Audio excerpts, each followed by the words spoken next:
Let's talk about this, and then we'll get into polls. We have this story from the New York Post. Do you want to read the headline? You made a noise. Joe Biden reportedly exports 5 million oil barrels despite U.S. gas prices. How from our strategic oil reserve. I threw up in my mouth a little bit when I saw this story. I couldn't believe it. I couldn't believe that they would be so stupid or just so evil. Gas prices are through the roof. They're at record highs. It's like, I think, $4.80 according to AAA. It hit $5 a month ago. People are struggling. They're dipping into their savings. They're running out of money. The supply chain is crippled. And Joe Biden says, I'm gonna pull 20 million barrels strategic reserve to help make lower prices. You know what I'm saying? And then we find out now he exported to Europe and Asia. So let me just simplify this for you. At a time when we don't have enough and the prices are through the roof, Biden gave some away.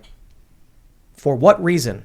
I don't know how you look at a story like this and think that the Democrats could win anything. Maybe he exported it at a profit, spiking the market somewhere else. There's one argument that he's trying to spike the price of gas by selling below market, losing money intentionally to force everyone else to compete with the low price. But he doesn't have enough oil to do that. That's what I was going to say. It's not enough to drive. I think it has more to do with Ukraine. Well, go ahead. No, yeah, I think it's they want fuel for the war. So I think that's what they're doing. He's laundering fuel into Ukraine. Joe Biden might be. Could you put it past him? Was engaged in illicit deals with Ukraine, and now he's cutting checks by the billion. If he sends it to Germany and then Germany sends theirs to Ukraine, we essentially send it to Ukraine. Yeah, and that's called laundering. You also have Putin.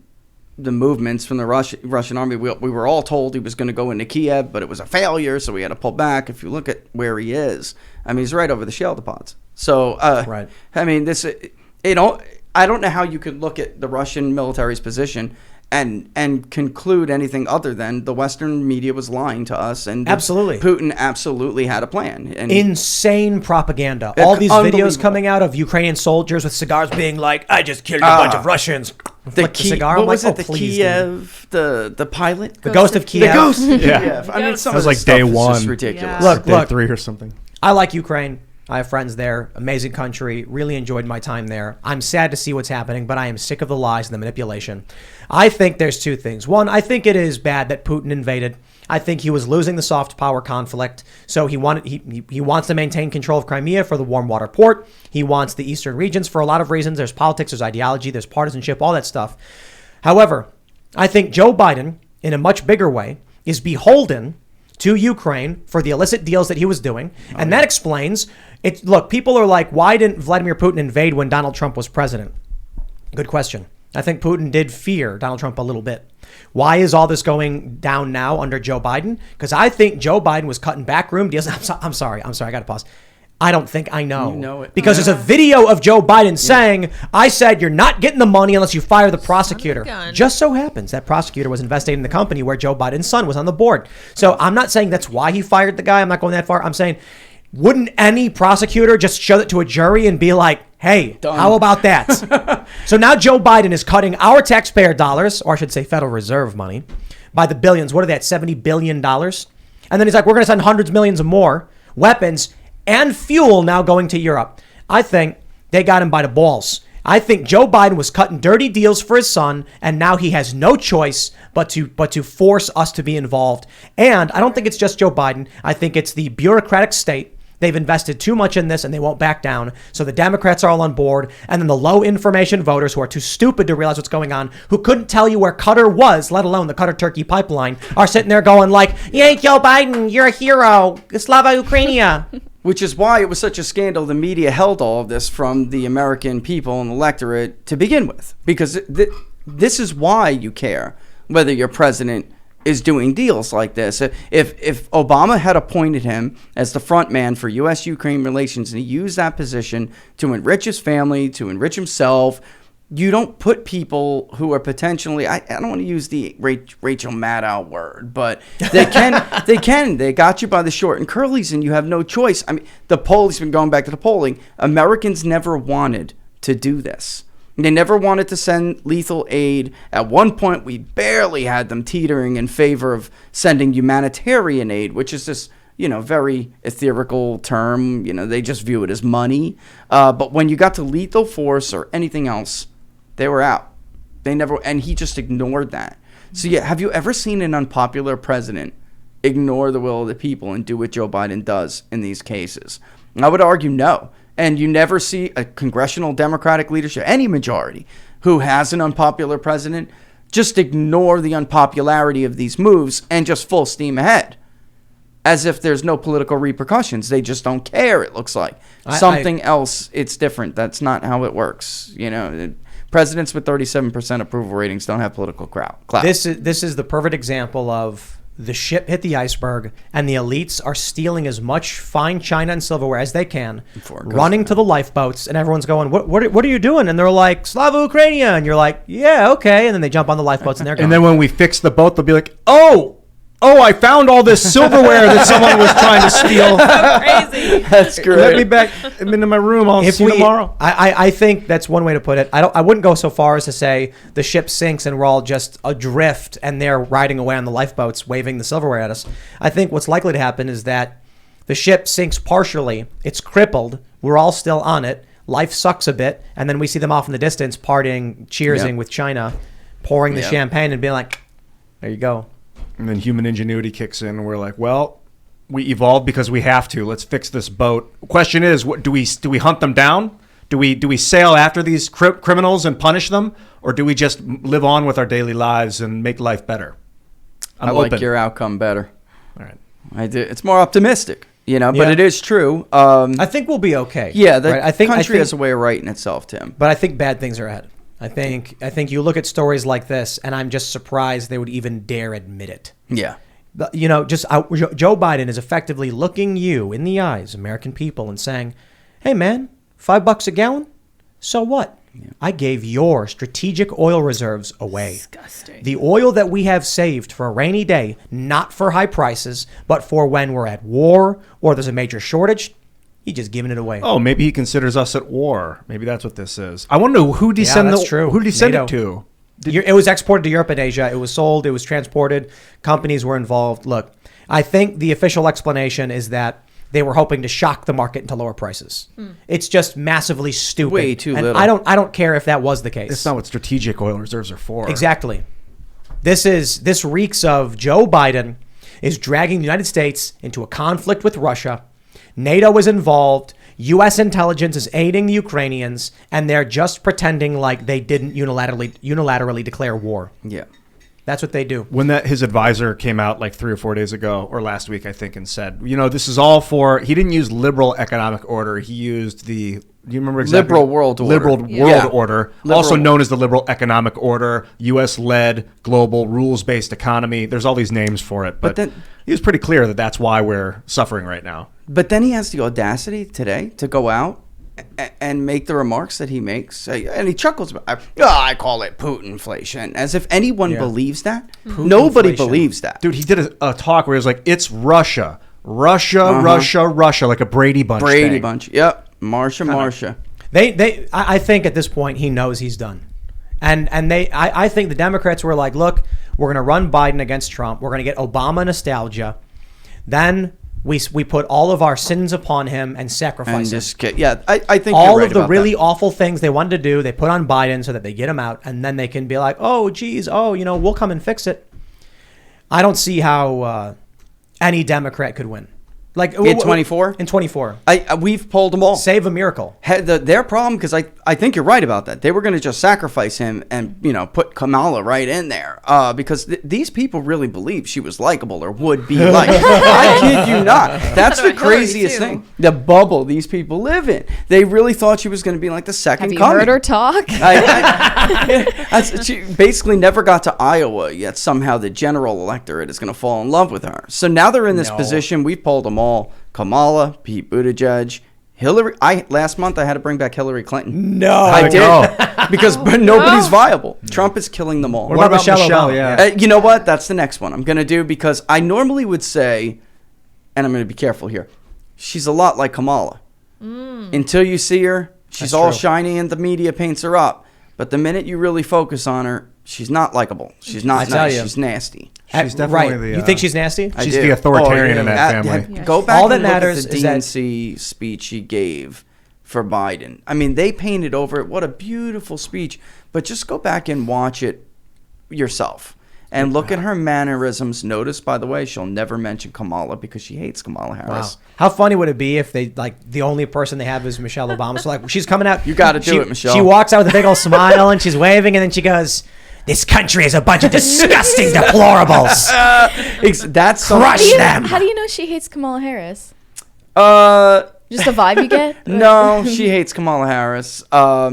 And actually, Obama doesn't like Biden. I mean, these How do you relationships. know? Because I just know Obama is people quoted as and- saying, "Never underestimate Joe Biden's ability to F things up." That's right. She feels like her husband kind of made a fool of her a little bit, and then he did this. And I'm gonna walk the line here, but I'm gonna do it. There's like rumors, and he made this public statement about how she was the most attractive attorney general in the country, which apparently Michelle didn't like very much. Oh, I see. Then Spicy. then they Trouble went in on paradise, huh? separate vacations. Oh, my. And Drama. It's Obama drama. Obama is definitely not no drama Obama. He's got drama, and he's a cool cat in front of the camera. You got to give it to him. But his wife is not, and I'm telling you, when that comes out on camera and gets I know what presented to happened. the American people, I know exactly what happened. You- Like you they're at a use fundraiser. your imagination. Kamala's sitting there and she's drinking. Obama walks up and they're talking. And he goes, Kamala, I blew up a bunch of kids when I was president. Oh my and she's like, gosh. how many kids did you blow up? A whole bunch. She's like, wow. She's like, I also love torturing people. He was like, we got something in common. That's right. Two of a Yeah, kind. Kamala Harris, man. When Tulsi Gabbard roasted her on the DNC stage, it was one of the Yes. best moments in political history. It was, and she's got a reputation which Michelle Obama knew about well before the rest of the country did. And I mean, it is what it is. She's got a reputation. Oh, yeah. That's one way to put it. Is that a Yeah. real? Is that based on it's reality? real. So That's real. she basically that she slept her way to the top, She did. or Well, thereabout. well. That's the rumor. She slept slept away with to people. Willie Brown's top. Yeah. She slept with people that she was working with, Then got promoted. Yes. and Got to Coincidentally, and then got yeah. like handpicked by the guy who runs the machine out there, who was her boyfriend, Crazy 30 years or coincidence. elder, I think, right? Something like that. Willie Brown.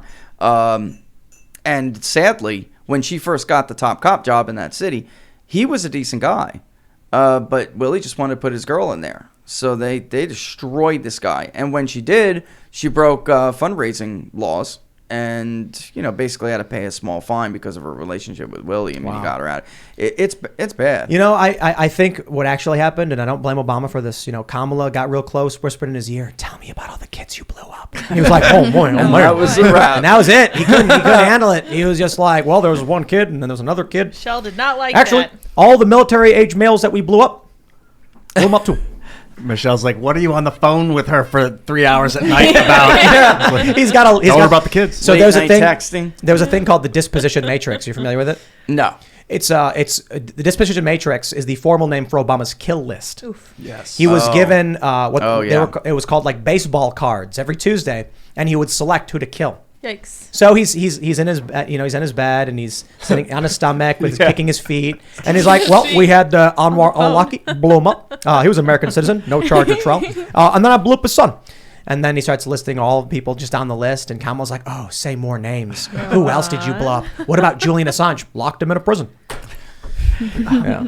That was all the authoritarian wet Explain it, dreams. Yeah. that was one of the worst stories of his presidency. Which one? Anwar al-Awlaki. Well, Abdurrahman al-Awlaki. Yeah, I mean collateral. Whoops. That wasn't collateral. I yeah, don't think it was. Me either. But For that's those- what they for those that don't argue. know, 'cause yeah, people it's- should know. Anwar al-Awlaki was a jihadi. He was an American citizen, and so we blew him up. That was it. The drone strike killed him without charge or trial. Wow. And they vaporized him. in Somalia, right? I think it was in Somalia. Yeah. They Or was it in Yemen? It was in Yemen. Anwar might have. Yemen. I was think it it was Anwar? Yemen. I don't wanna Yeah, get this wrong. Anwar was in Yemen, I think. Oh, I thought they were both. Abdurrahman was in Yemen. Then they, So I then thought- they both were, right? It might have been. Yeah. So Okay. Anwar al-Awlaki was an American citizen who was killed by Obama. That's murder. It was murder. You Yeah, can't Anwar just, was killed in Yemen for sure. Oh, okay, Yemen. That's just murder. You don't get to be Flat like, it's a out. military operation targeting an American citizen. No, we have charge or trial. You can't execute somebody who's an American citizen, let alone, I don't like the fact they do it to anybody. Abdulrahman al-Awlaki was a 16-year-old American citizen who was vacationing in Yemen, visiting his grandparents, blew up a civilian restaurant with a drone strike and went, oops, I don't buy it. My opinion is Obama was telling everybody, if you screw with us, I will murder your kids. Yeah. That's what he did. Yeah. Whether it was intentional or not, fine. I mean, Tim, this is a guy who worked with the Bush. This is somebody, and I don't want to say work with the Bush administration, but after 9/11, the Bush State Department was looking around for influential imams to help them reach out to the Muslim community. Anwar al-Awlaki was one of the invite. He got invited to that initial. It was dinner. Come hang out. Let's all get together. Figure out how to do outreach. He was an imam in Virginia. So how did he get from, you're going to be our point man to the Muslim American community in the D.C. suburbs? How did you go from that to being public enemy number one? What happened in the time period, where Bush cut him loose? And we're supposed to believe his kid died in an accident. It's too. I'll too tell you much. this: and then no trial. If anyone in this country accidentally killed a 16-year-old and blew up a civilian restaurant, would they be in prison? Right. You betcha. Right. Not Obama. He Not killed, Obama. Skated out. He killed the son 2 weeks after he killed the That's right. dad. That's right. Blowing up a civilian restaurant. Yeah. May have been a He was cafe. eating outside at a civilian restaurant in Yemen. That's right. And the Obama administration ordered a drone strike, blowing them up. So technically, that's the disposition matrix. Could you imagine if Trump did that? They went nuts when he killed Well- Qasem Soleimani. Trump had a commando raid that killed Abdulrahman's younger sister. So Was there a legitimate target in that though, or? there was a legitimate target in the claims of the Abdulrahman al-Awlaki situation. Now, the one thing I will say is, I think all of it demands an investigation.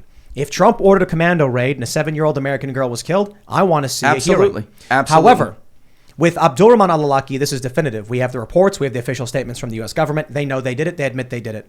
With Donald Trump and the 7-year-old sister of Abdulrahman, we have family testimony that this is actually what happened. So no real hard evidence other than claims made by people who are there. Either way, I'd love to see an inquiry.